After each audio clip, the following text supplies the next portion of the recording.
5 behaviours that speedrun fucking over your 20s, and plus a little bonus one. The first one is not moving with speed. Delaying. Anything that you want to do, take it as long as you like. You have all the time in the world. There is never any urgency. This is a personal one for me, and there is always logic behind it, but that logic masks a bunch of other negative emotions like fear, doubt, and all of that crap, which just hinders actual results from what you want in life. If you want anything, dreams, you want to start a new hobby, you want to start a business, you want to actually get in shape, all of these things starts by actually taking action. And in my brain, I know this has happened so many times, I can logically justify waiting, delaying, thinking, I need the perfect information, I need to learn more in order to start doing the thing. I need to research more. I need to learn more about the thing in question. But this is just giving into fear, anxiety, and doubt, masked by some sort of logical tense. Imagine 5 years from now where you're still thinking nothing is going to change. Imagine 2 people. Person 1, who takes action as soon as he has a thought. As soon as he makes the half decision that he wants to do something, he wants to try something, just decides, hey, I'm going to wait a year. Not consciously, but gives into fear for a year and then starts. But no, he's useful. He's done a bit of research. He's done a bit of learning. He knows more about it than most other people. Well, person 2. He, on the other hand, on that first day that he had the thought, he made the decision, he started the thing. And he has been failing and doing and working on the thing in question for a year. He has done trial and error on the thing in question for a year. It's like, imagine 2 people starting YouTube. Imagine a person recording videos, 52 YouTube videos, and with each video making a 1% improvement, versus the guy who's just been thinking and researching and mastering. Like, what do you think is going to happen? This person's going to get better at each individual skill slowly, and it's going to compound. And this other person is just going to take action. And don't allow yourself to logic and reason yourself out of doing the thing. If you want to do a thing, know it's good for you, look and see that logical reason that you're not doing the thing. That is likely the problem. And you have to be okay with, hey, there's some negative crap underneath, and you're going to have to face it. Stop using logic as a way to justify your inaction. And start taking more action. Number 2 is not prioritizing inner development and mastery of your own psyche. This is like the entire point of my channel, is to help one understand oneself and build a life they actually like. If you don't focus on removing trauma, fixing your limiting beliefs, having a self-image that you actually like and have consciously tailored to what you want in life, having goals that you want to work on, if you don't do any of this inner stuff, okay, what's going to happen? First of all, if you don't fix your trauma, relationships are going to suck. Relationships are going to blow up. Relationships are going to be worse. Imagine 2 people in loving relationships. Person 1 constantly projects his unmet traumas onto their loving partner. He constantly is needy because he doesn't feel whole within already. He constantly needs her validation. All of this other crap that just makes the relationship so much worse. Versus the second person who's done the inner work, has no trauma, meditates regularly, has a clean whole nervous system, isn't in fight or flight. What do you think that relationship looks like? It's a night and day difference. You wouldn't be projecting constantly because you understand your defense mechanisms and your insecurities. You wouldn't be so agitated and so reactive. You wouldn't allow your ego to pull you into these games. It's not just in relationships, it's in your career. Imagine the person who's leading a team, yet is, again, projecting onto his team, is reactive, is crap under stress, can't handle pressure. Who's going to succeed longer term? The guy who is comfortable and calm within, genuinely, or the person who's just like maintaining a facade of being calm and composed on the outside? You may be able to fake it for a decent amount of time, but it's going to wear you out. Why would you want to feel stressed? This is just general things. I don't feel negative emotions barely ever anymore. I feel near constant bliss. Actually, that's a lie. I feel constant, like, neutral and peace is a better way to describe how I feel most of the time. Because I don't have any insecurities that bubble up. I'm not reactive. Like, I remember going into social situations or shit with family, they'd say something about me, and I remember that just like a deep feeling of like anger just rising up. I would never express that, but it would always be there. I would always feel like I was attacked. But now, the same, like, even jokes, just, mate, I'm fine. There's an undertone of I'm okay underneath every action. If you want to learn more, subscribe to my channel. I'll be talking about this type of stuff in depth for you. Number 3 is being unconscious in how you're living. Not having a clear direction, not having tailored goals, or generally just being unconscious. What does unconscious even mean, and why is that such a bad thing? We live off, actually I'd say the vast majority of people live off of other people's expectations, the blueprints set by society as a whole, and we are not in command of where our life is going to be like in the next 5 years. You just take actions because it's just, this is how it's always been. Not because you consciously chose, hey, my authentic self and my values leads to me being a personal trainer. That is going to be the highest life for me. Not because, oh, you know what? I want to be a lawyer because that would make my parents proud, or that would appear high status. You can not live to people's expectations. You can consciously choose, and in my opinion, you should spend a few hours writing what you actually want with your life.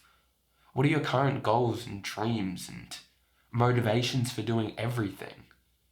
And you'll find that most of them aren't really your own. They're just inherited from society, from your parents, from media, from even people you look up to. Find what gives you intrinsic meaning. You just enjoy it for the sake of it. I've come to realize this over the last few months. I intrinsically enjoy just chatting and giving advice. I like helping people. I like speaking and giving my perspective on things. I genuinely enjoy that, and I enjoy that for the sake of doing that. I don't enjoy it because, you know what, this could lead me to financial success and is going to give me high status. That doesn't even compute in my brain anymore. Plus, combine that with the first two of actually taking action and mastering your inner state. You need to consciously decide, what do I want for my life? What actually do I actually enjoy? Not when anyone's told me that I enjoy it. And again, combine this with taking action. If you don't know what you actually enjoy and want with your life, what do you think I'm going to say? Take action. Actually do the thing in question. Do it for a few weeks. Do I enjoy it? Do I feel that I want to keep coming back to the thing in question? This is me with fiction writing. I never thought I'd like writing, but I had a thought and I saw some sort of information. I had like a little light bulb moment that, hey, you know what, that could be kind of cool. So instead of thinking about it, researching, or just delaying, I started writing. And it's just like with each session of writing, I just enjoy it more. It's the same with speaking. I enjoy these two things inherently. And now that I know that, I can build a career and a life around this thing in question. So become more conscious, become more aware of what you want. We perpetuate more of the same in every sense of the word. The same feelings, the same environment, the same familiar everything, the same thoughts, the same decisions, the same beliefs. Nothing really changes that much. And if you don't make a change, direct your life as like the coordinator, then it's just going to fall into more of the same. It's not going to change. Like right now, think of your life in the next 5 to 10 years. On your current track, if nothing changes, what is there for you? You can consciously choose, hey, you know what? I want this, this, this. Let's set goals for this, this, and this. And each day I'm going to take small, minute action towards this, this, and this. And compounding over 3 years, you now live in this way. You want to live a more peaceful life. You don't want to be affected by stress. You want to be more conscious. Okay, let's meditate every day. Start with 5 minutes, even 3 minutes. Build it up for a month, longer, even longer.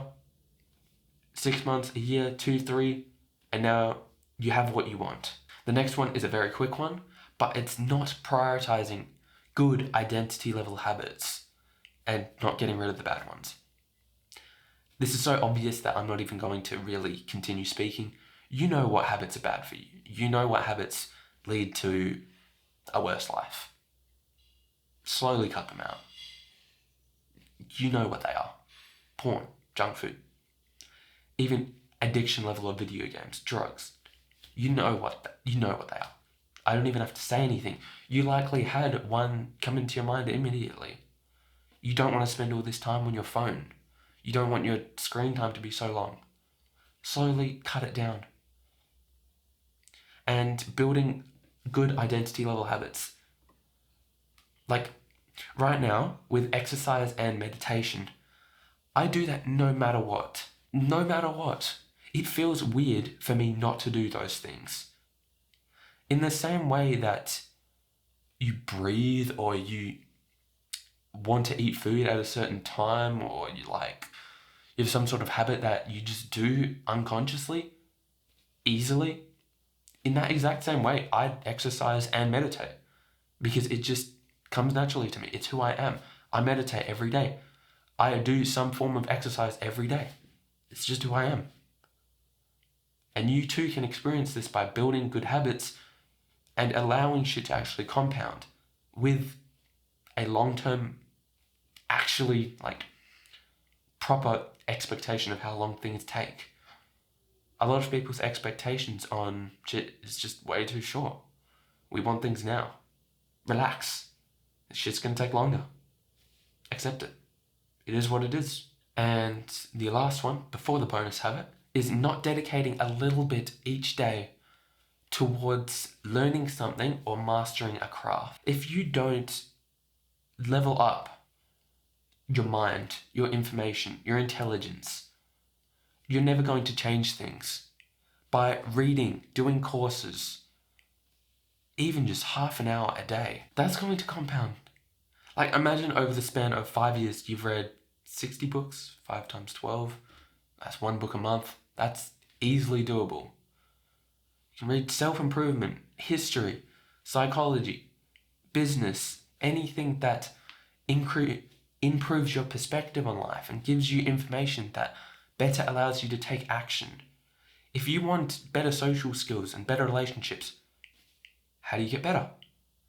1, by doing the thing in question and learning and attaining new, critical information about the thing in question.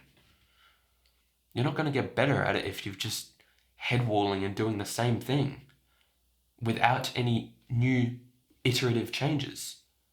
The reason trial and error works so well is you try the thing, you fail, and then you try something different.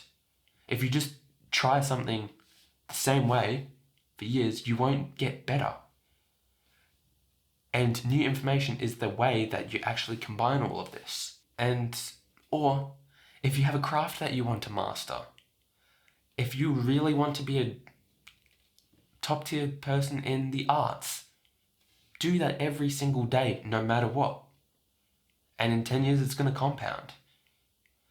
If you want to be a computer programmer, top of your league, do that every single day. Trial and error. Try and get better every single day. If you want to be a fiction writer, do it every single day, regardless of how you feel. Even for half an hour. If it's the right thing, you're going to be able to do that. This is what I was talking about earlier with intrinsic enjoyment. If you intrinsically enjoy the thing, you're going to be able to do it every single day, no matter what. And now, last thing, because I'm yapping on way too long, going off of what other people want and society's blueprint instead of what is actually right for you. I already briefly talked about this, but this needs its own section. I have made errors in my life because I thought that would look cool. I don't inherently enjoy fighting, like boxing. At least I didn't. Yet, I was going to spend... I had the thought in my head that I want to dedicate myself to becoming a pro boxer. Why did I want to do that? Because I wanted to be perceived as a pro boxer. Not because I enjoyed the thing, not because it would give me meaning, but because I wanted to be seen as a fighter. People who are fighters are respected, they're liked by women, they're attractive, and I wanted it for that, not because of the thing in question. Or I wanted to make 10k a month. I wanted to make 10k a month with some sort of online business, not because I want to help people or I like talking, but because it's a different version of society's blueprint. How many entrepreneurs and people say, let's get out of the matrix, financial freedom, and all of this, while having a good message, it's ultimately not what your authentic self, I guess, should do. There are means of achieving 10k a month that is more aligned with you. If you want financial success, there are routes to do this whilst intrinsically enjoying the thing in question. And if you enjoy the thing in question, wow, you can do it so much easier. You don't need discipline or to force yourself or to stress yourself stupid, hating what you're doing. Just be careful of what you're doing and why you're doing it. Are you doing it because of how you want to be perceived, like I did? Are you doing it because it's your parents' expectations? Are you doing it because you want to be a good boy and live up to, again, people's expectations? You tell me. So, yeah. Anyway, that's this video. I hope you got something out of it. At least one tip has helped you. Yeah. Thanks for watching, mate. Like, sub, helps me out. Bye-bye.